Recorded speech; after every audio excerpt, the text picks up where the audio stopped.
This is question number 1 of exercise 4.4. Find the point of intersection of these lines. इस question में हमें 3 parts given हैं। हर part में हमें दो लीनियर इक्वेशंस यानी कि दो स्ट्रेट लाइंस गिवन हैं और हमें उन दो स्ट्रेट लाइंस का point of intersection find out करना है। तो चलिए सॉल्व करते हैं। This is one straight line and this is other straight line and this one is the point of intersection जो हमें फाइंड आउट करना है। हमें इस पॉइंट के x और y कोऑर्डिनेट्स फाइंड आउट करना है। मैं आपके लिए थर्ड पार्ट सॉल्व कर रहा हूं। ये तीनों पार्ट्स बिल्कुल सिमिलर। अगर मैं आपको थर्ड पार्ट एक्सप्लेन कर दूं तो आपके लिए फर्स्ट और सेकंड पार्ट बहुत आसान होंगे। These are two equations, x plus 4y minus 12 is equal to 0 and x minus 3y plus 3 is equal to 0. These are equations of straight lines because both are linear equations. और ये दोनों lines जो हैं ये non parallel lines हैं। अगर आप first line की स्लोप कैलकुलेट करें तो स्लोप का हमारा concept minus coefficient of x divided by coefficient of y। तो पहली लाइन की स्लोप होगी -1/4 और इस तरह से दूसरी लाइन की स्लोप होगी 1/3। अब चूंकि दोनों की स्लोप डिफरेंट है तो इसका मतलब है कि ये दोनों नॉन पैरेलल लाइंस हैं, ये इंटरसेक्टिंग लाइंस हैं।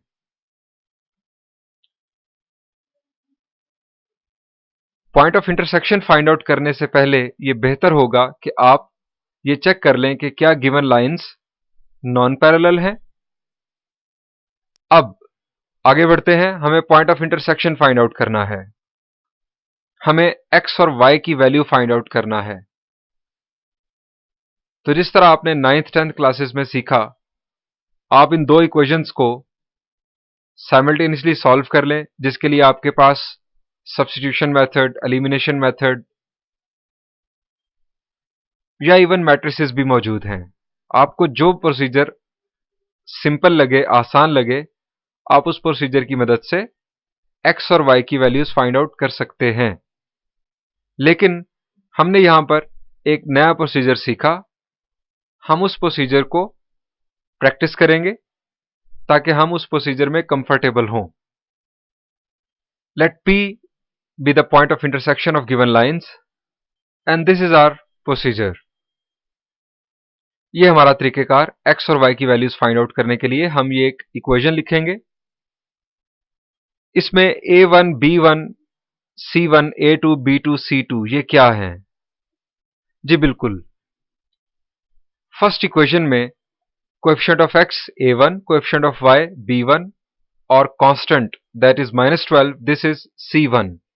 इस तरह से सेकेंड इक्वेशन में coefficient of x a2, coefficient of y that is -3 is b2 and constant that is +3 is c2। In values को अगर आप इस फॉर्मूला में पुट करें तो आपको x और y की वैल्यूज मिल जाएंगी। तो चलिए आगे बढ़ते हैं।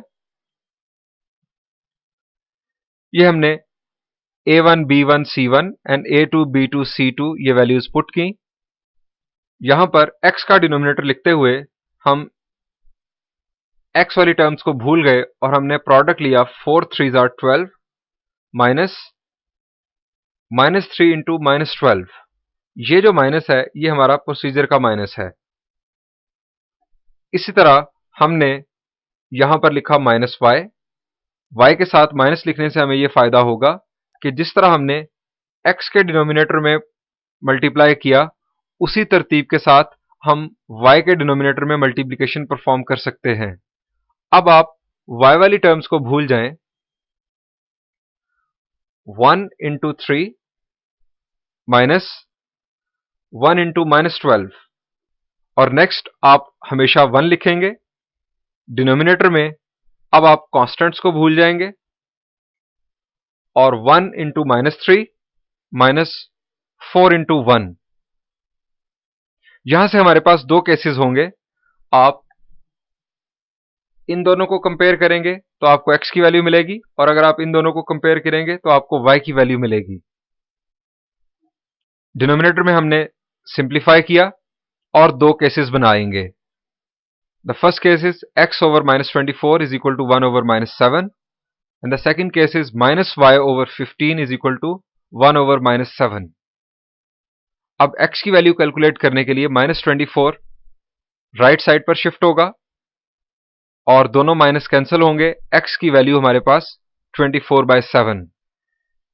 इस तरह से y की वैल्यू के लिए 15 को हम शिफ्ट करेंगे और माइनस कैंसिल होंगे।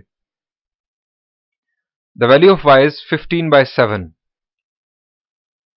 सो 24/7 and 15/7 are x and y coordinates of the required point of intersection।